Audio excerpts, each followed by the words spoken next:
I noticed this guy stumbling through the casino, and he's wearing a dirty sailor's hat, and he kind of passed near us, and I saw his sneakers were filthy, and he needed a shave. And I said to the casino guy, I says, gee, why don't we chip in and buy this bum a nice dinner? And he turned around to see who it was, and he says, don't worry about that bum. He just bought TWA. It was Howard Hughes.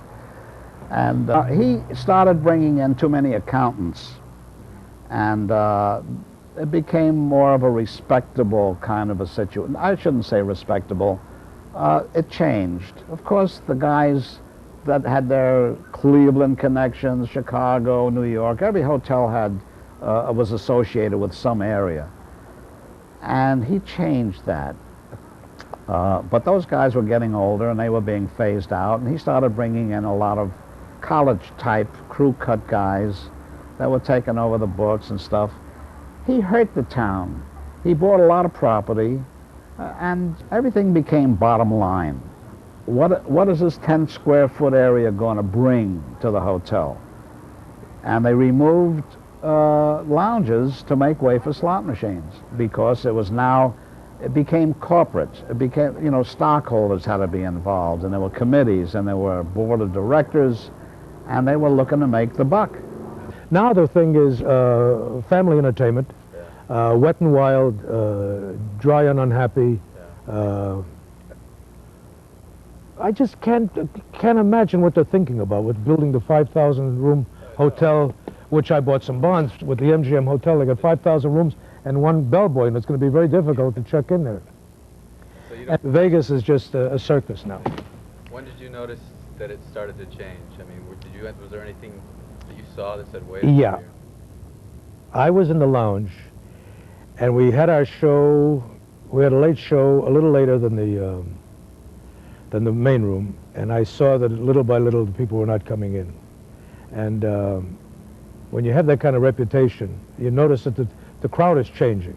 You know, it's not the same rounders, it's not the same gamblers, and little by little it was changing over to the mom and pop type operation, you know, and people coming and going to sleep earlier, and bringing their kids and playing, and looking for golf and looking for tennis, and looking for what wasn't there anymore.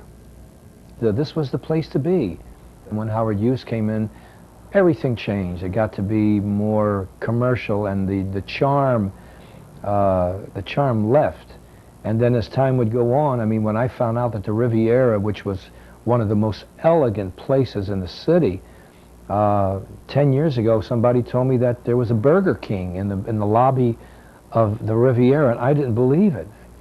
And that's when we really knew that it was going from the gamblers and the ladies of the night, so to speak, to more family-oriented, you know. And it wasn't the freedom and the fun that it was before, because when the corporations, quote-unquote, came in, there weren't the people like all our friends getting up on stage. I mean, there was nothing at any given point to see Sammy Davis or Louie and Keely and come to see me, and we would go see them, and we would get on stage with them. It was a fun place to be. Small town. It was a small town, and the gangsters were here, but they didn't bother anybody. They did what they had to do, and I hate to use that word, but you know, they were here. This was the place to be.